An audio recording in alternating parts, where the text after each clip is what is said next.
Bonjour, on passe maintenant au testing musculaire d'un des muscles qui constitue l'éventail fessier. Comme vous le savez tous, l'éventail fessier est constitué de trois muscles. Le grand fessier, le moyen fessier et le petit fessier. D'abord, on va commencer par l'évaluation analytique du muscle moyen fessier.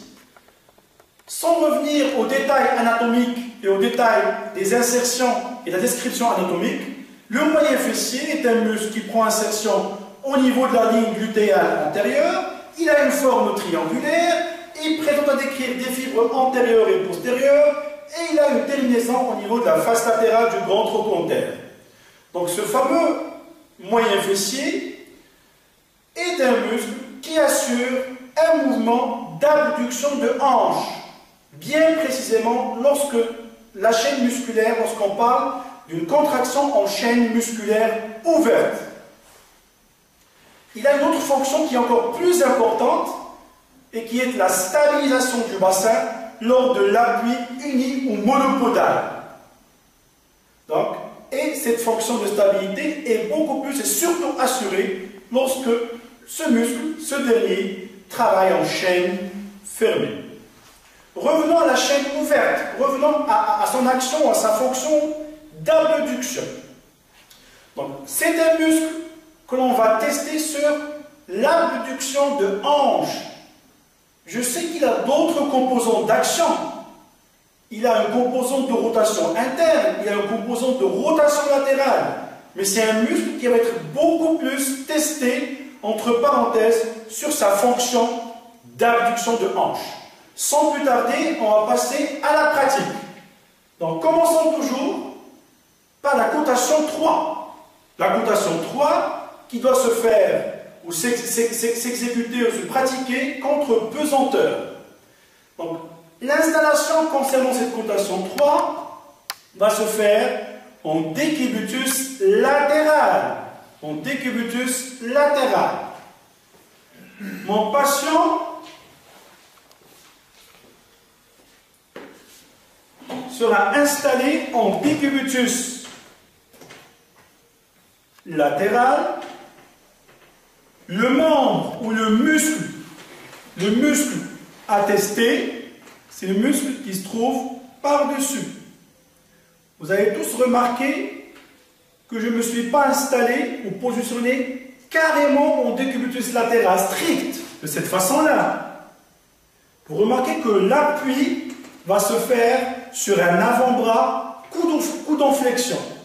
L'intérêt de cette installation en décubitus latéral sur un avant-bras, coude en flexion, permet de fermer l'angle iliocostal.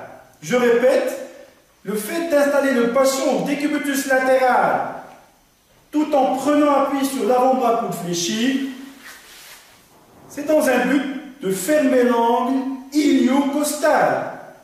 Beaucoup plus précisément pour mettre en insuffisance musculaire un muscle qui est situé au niveau de cette zone, au niveau de ce qu'on appelle le triangle de la taille, qui s'appelle le carré des langues.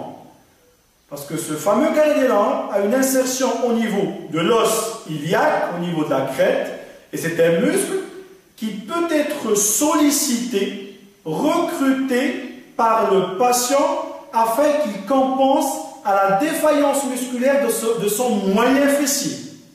Donc il va falloir le mettre en insuffisance musculaire, limiter sa participation. Donc on passe à la pratique, à l'exécution du mouvement du geste dans tout le secteur articulaire. Patient en décubitus latéral, appui sur l'avant-bras, coude en flexion, genou tendu, position de départ de cette façon-là. On montre d'abord à notre patient le mouvement à réaliser, le kiné. Donc je parle maintenant de la position, du positionnement de l'évaluateur, du kinésithérapeute. Le kiné, de préférence, va être positionné derrière le patient, tout en fixant au maximum la crête iliaque, afin d'empêcher toute participation de ce muscle carré des langues, afin de ne pas induire en erreur ou ne pas fausser cette évaluation musculaire du moyen fessier. Qui n'est placé derrière, une main sur la crête iliaque, qui ne fait que renforcer cette position de fermeture de l'angle iliocostal, genou tendu, bien sûr membre inférieur tendu, et on demande au patient de surélever ou de soulever son membre inférieur dans le sens de l'abduction, en partant du bas vers le haut, sans exagérer le mouvement pour que ce mouvement puisse se faire seulement au niveau de l'articulation coxo-fémorale et non pas au niveau du rachis lombaire. Donc, patient en décubitus latéral, mettre en insuffisance musculaire le carré des langues, rapprocher ses insertions, qui n'est placé derrière, une main sur la crête iliaque. On demande au patient d'abducter sa hanche, sa coxo-fémorale, sans exagérer le mouvement.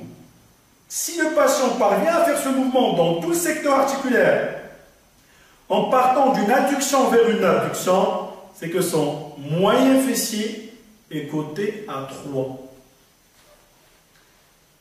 C'est la seule variante valable et possible et universelle, conventionnelle pour ce moyen fessier. J'en profite de la même installation pour vous parler de la cotation 4. La cotation 4 nécessite l'application de résistance. La résistance d'intensité moyenne, bien sûr, comparativement au côté sain. Je garde et je maintiens la même installation. Le kiné sera positionné derrière comme d'habitude. La contreprise sera placée au niveau de la crête iliaque.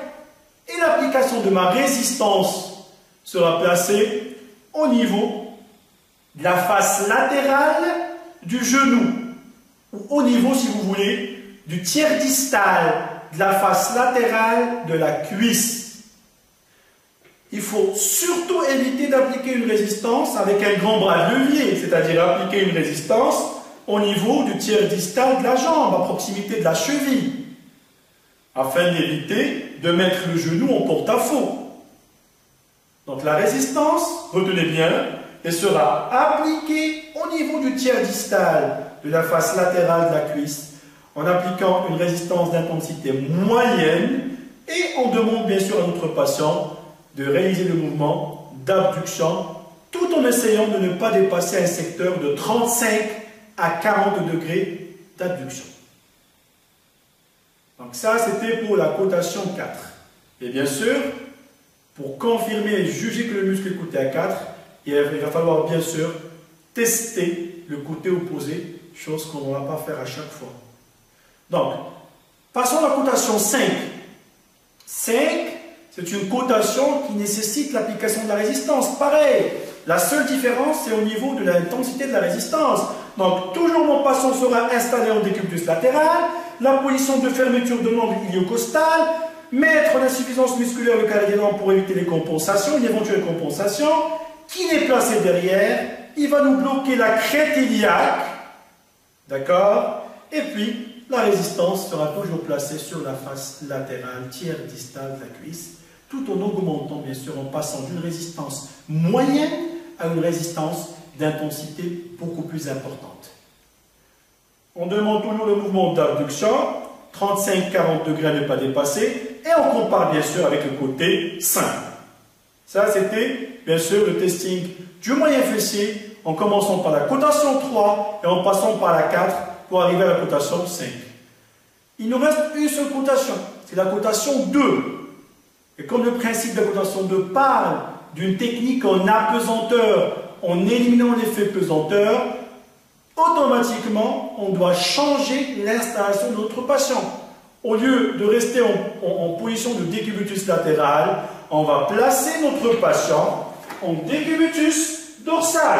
Bien sûr, en veillant un maximum de confort. Patient en décubitus dorsal, un coussin sous la nuque pour le confort de ce dernier. Je vais tester le côté gauche. Donc, position de départ, le fait d'avoir le membre inférieur qui repose sur un plan de travail, cela permet d'éliminer l'effet pesanteur. Donc, on a tout le poids, toute la charge du membre inférieur en passant de la coxo-fémorale vers le pied qui repose et qui s'annule sur le plan de travail. Donc ma position de départ sera de la position d'adduction ou de la position de rectitude vers la position d'abduction, tout en gardant un contact entre le membre inférieur de mon patient et le plan de travail. Donc on va utiliser notre plan de travail pour maintenant un plan de glissement. Je répète le mouvement en partant d'une position en rectitude genou tendu et on demande au patient, tout en gardant sa hanche en rectitude, c'est-à-dire ni en rotation latérale, ni en rotation médiale, on lui demande de faire glisser son membre inférieur dans le sens de l'abduction sur le plan de travail. Le patient qui parvient à faire ce mouvement dans tout secteur, on peut considérer que son muscle moyen fessier est coté à 2.